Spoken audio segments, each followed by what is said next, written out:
సపరేట్గా ఒక IG level లేకపోతే మనకు ఐజీ లెవెల్ ఆఫీసర్ని ఒకరిని పెట్టడం, అదేవిధంగా కింద స్థాయిలో డిస్ట్రిక్ట్ స్థాయిలో కూడా ఒక ఎస్పీ లెవెల్ ఆఫీసర్ని పెట్టడం, వాళ్ళకి ఎలాంటి వర్క్ ఎండాస్ చేయాలో ఇవంతా ఫ్రేమ్ చేసి మీకు ఒక 10 daysలో ఈ యాంటీ నార్కోటిక్ టాస్క్ ఫోర్స్ అనేది లైవ్లోకి వచ్చేటట్టుగా చేయడానికి ఈరోజు పోలీస్ డిపార్ట్మెంట్, హోమ్ డిపార్ట్మెంట్ కూడా నిర్ణయం తీసుకోవడం జరిగింది.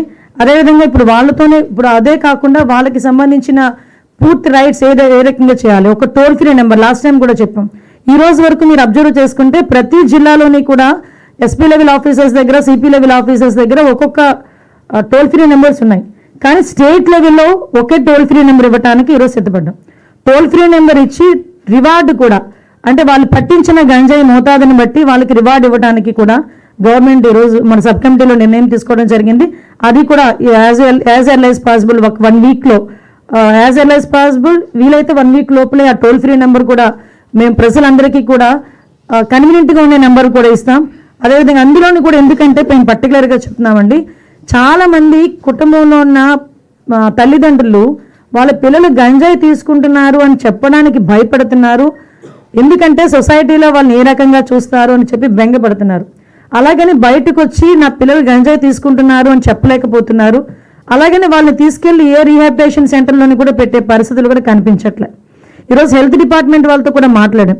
ఈ డీఅడిక్షన్ సెంటర్స్ కానీ ఇప్పుడు ఫర్ ఎగ్జాంపుల్ వైజాగ్లోనే చూసుకుంటే ఒక కేజీహెచ్లో డీఅడిక్షన్ సెంటర్ ఉంది. అక్కడ కనుక వాళ్ళు ఓపీలో వచ్చిన తర్వాత అక్కడ నుంచి వాళ్ళు తిరిగి మనకి మెంటల్ హాస్పిటల్ ఏదైతే ఉందో అక్కడికి పంపించుకుంటారు. అలా కాకుండా ఈరోజు నేను మొన్న వైజాగ్ సెంట్రల్ ప్రెజెంట్ కూడా మేము చూస్తున్నాం.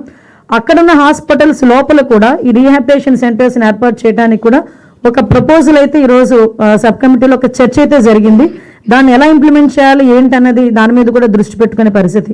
ఎడ్యుకేషన్ డిపార్ట్మెంట్ పరంగా మనం చూసుకుంటే గ్రౌండ్ లెవెల్ నుంచే ఇందాక ట్రైబల్ వెల్ఫేర్కి సంబంధించి ఆ రోజు డిస్కషన్ వచ్చినప్పుడు కూడా ఎస్పెషల్లీ 10th class వరకు మన స్కూలింగ్, రెసిడెన్షియల్ స్కూలింగ్ ఇస్తున్నాం.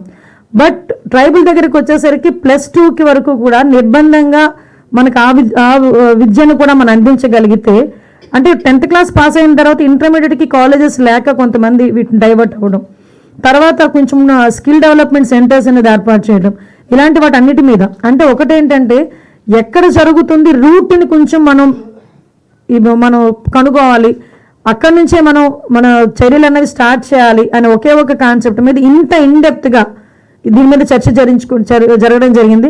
నాకు తెలిసి ఒక గంజాయి మీద, డ్రగ్స్ మీద ఒక సబ్ కమిటీ ఏర్పాటు చేసుకొని ఇంత మేరకు ఇంత ఇన్డెప్త్గా చర్చించుకున్న ఏకైక గవర్నమెంట్ కూడా ఇదేనేమో నిజంగా.